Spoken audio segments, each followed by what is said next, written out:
Hey, what's up guys? It's King Vox, and today I'm going to be talking about my experience from 1 to 20 without heirlooms so far. So as you can see, I've done like every single quest literally like in this zone. Even did some quests out of here. I actually done these quests after I hit level 20, but I wasn't like full cleared yet. And this stuff is what I got from actual dungeons, and I will say this.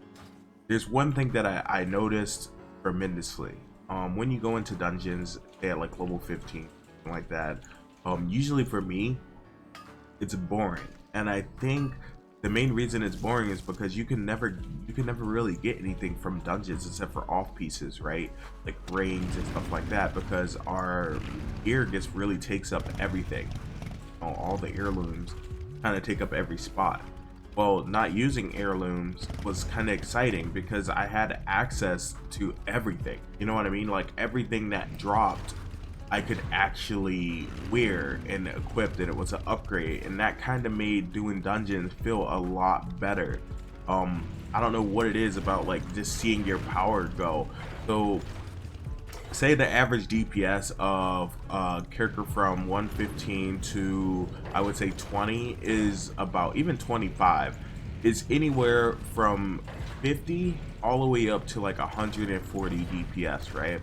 And I've got to see this character kind of like grow and get there. You know, when I first started out, even at level 20, I was only doing about 60 DPS in the dungeon, and I was getting spanked. And then I started getting gear in which, with each little individual piece of gear that I've gotten, I've seen like, oh, the damage picks up, the damage picks up. And at these lower levels, rates are kind of like critical strike rating and haste, like stuff like that is a lot better than just your raw stat at these lower levels, because it increases your critical strike and your haste percentages by so much. Look, it only takes 30 haste rating to get 10% haste, right? Well, 9%, because I get an extra percent because I'm a goblin, right? And then it only takes 31 to get 9% crit. So as you can see, each piece that gives you that, like right now I'm trying to replace the haste and vitality, well, not vitality, I mean not haste, but vitality with like crit, to get haste and crit on every single piece. And then I think things will be a lot better. This set I just equipped because, well, it's all I got really, but it's still an upgrade. Obviously the set bonus just sucks for hunters, right? But even questing and stuff without heirlooms is so much better. Oh my god, guys, you go from this, it's exciting, it feels good. You go to this point where you're like, oh crap, I need to watch where I'm going, because if another mob spawns while I'm fighting something, even as a hunter, at low levels, it's kind of like hit or miss whether your pet's like fully tanking. Your pet doesn't do a crap load of damage. As you can see, at level 20, it's only doing like 19 damage per hit. I guess that's like okay. The bite that it does is really good. Sometimes it hits for like 100 or something like that, or 60 when you're lower, but it has a cooldown. So your pet's not just like actually just like destroying everything, right? I just used kill command on this guy with level 19. Now it actually is. Now it does a crap load of damage. I do a crap load of damage.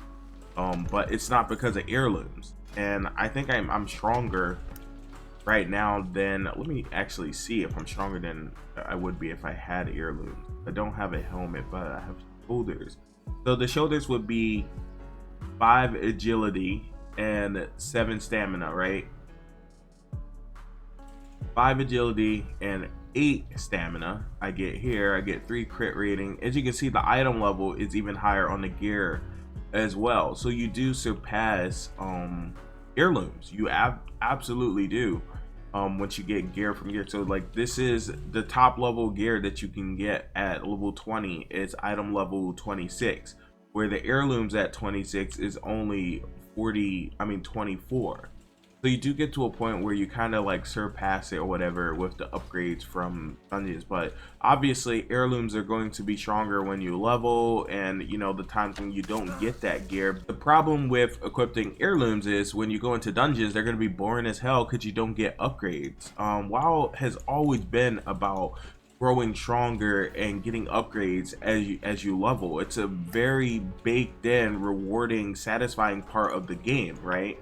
So you're probably wondering, oh, but what about the experience? How long it take? Well, all your heirlooms equipped, I think it's about 45%. Let me see.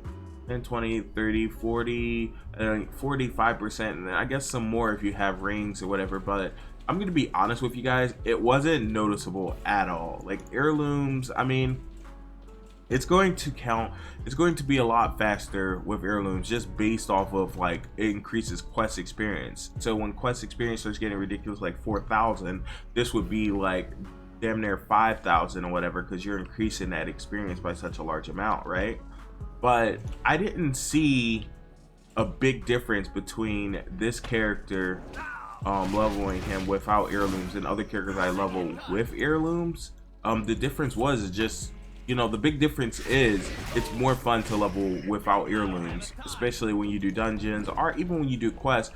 Majority of the quests now, it's not like vanilla where you would barely get like items from quests and stuff like that. You get so many items from quests, and on top of that, now your quests have a chance of giving you epic items, right? So a rare item can proc into an epic item. A blue item, I mean a green item can proc into a rare item, and it's really cool. Then you can get stuff like at level 20, instead of the item level being 26, it'll be like 32 or something like that, and the item would just be completely epic and beast. It's really cool. I've had one procced on a shaman that I leveled.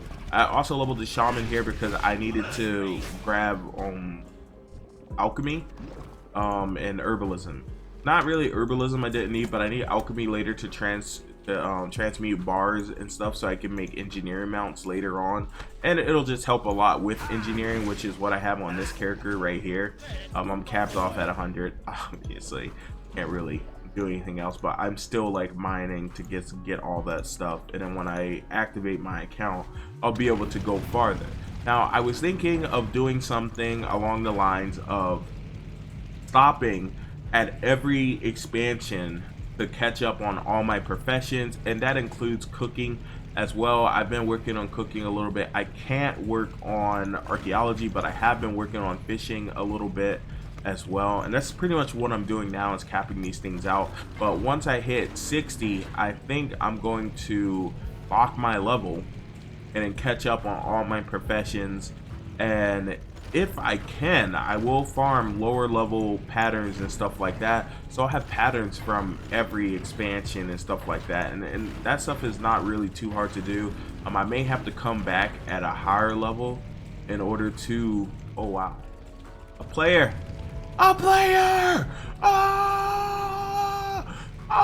no, oh that was stupid. Oh, this, why am I playing with this rogue? Oh, wait.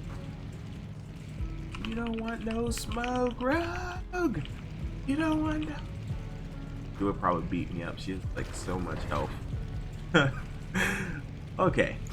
Anyway, I'm sorry. You barely see people at these levels, you know. I don't know what the reasoning is behind that, but that's one thing that was kind of sad. I didn't run into a lot of people whatsoever while leveling. I had pretty much, I felt like I had the whole area to myself. Maybe that'll change later. I'll definitely keep you guys up to date on that. But yeah, so far questing and all that stuff has been absolutely fun. Like I said earlier, you can go into areas, say like, well, we'll go into this area up here. I mean, now I'm geared, right? Now I'm kind of a lot stronger than I was before, but you can go into areas like this. Say if I was like a little less geared, like when I first got here, I was still in like greens and stuff like that, and I had no rings, I had no back or whatever. and I still have a green chest. But going into a place like this was dangerous, especially when mobs are, yeah, like this right here would be, I would die. This would be, it would be over for me. Okay, but now I just do a crap load of damage, so I can pretty much go anywhere in here and farm this whole place.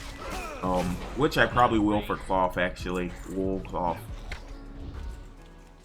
And yeah, this is how I'm leveling this character. I'll keep you guys up to date. I'll make a video on the shaman that I made as well, because I will be leveling him also. I also thought about deleting this character and remaking him, because I kind of wanted Blast in his name, maybe like Normal Blast or something like that, or Gobby Blast. My other character name is Gobby Roo, which is just really funny. I'm just like finding names like from animes and just like twisting them a little bit to kind of fit my thing.